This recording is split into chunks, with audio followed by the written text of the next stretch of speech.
Il est temps pour nous de faire une courte escale à l'île de Groix, où se déroule chaque année un événement insolite.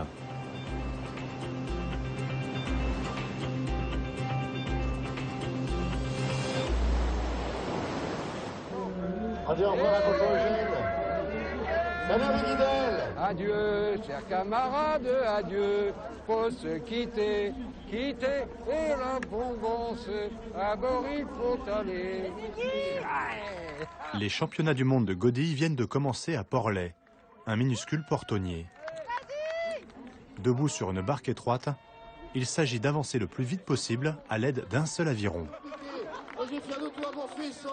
Cette fois, nous avons rendez-vous avec un navigateur hors pair, un poète de la mer, grand défenseur des îles. Eugène Riguidel a connu la gloire dans les années 70 à l'époque des premières courses à la voile.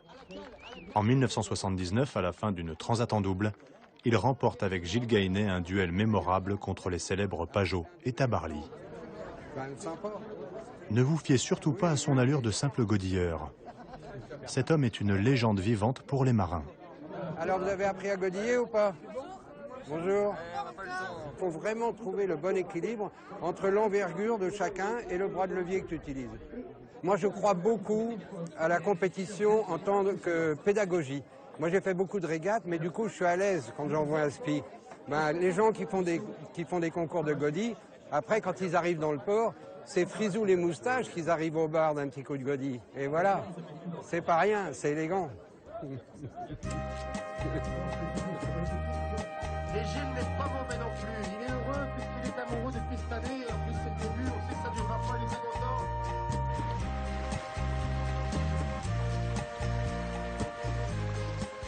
Eugène a promis de nous faire découvrir quelques lieux secrets qu'il connaît depuis longtemps dans l'archipel de Watt et d'Edic.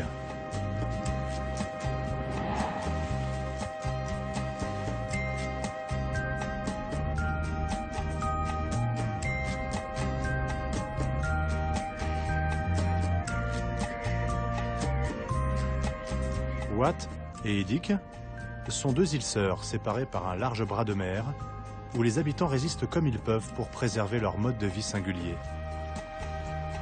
Eugène ne compte plus les traversées entre le golfe du Morbihan dont il est originaire et ses minuscules Eldorado.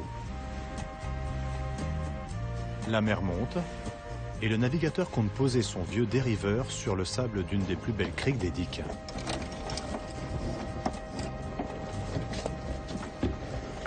C'est un peu un territoire d'exploration pour un continental.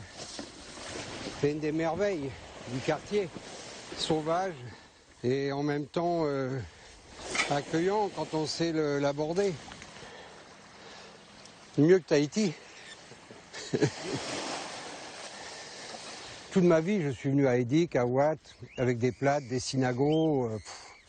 Voilà, c'est toujours tellement un tel plaisir, quoi. Moi, je viens de naviguer en mer Égée, bon, je me suis éclaté. Mais ici, je dirais que c'est encore plus extraordinaire. Ouais. Et puis, cette proximité en même temps, et puis surtout, moi, c'est toute mon enfance, quoi, mon adolescence. Ça a toujours été un territoire extraordinaire.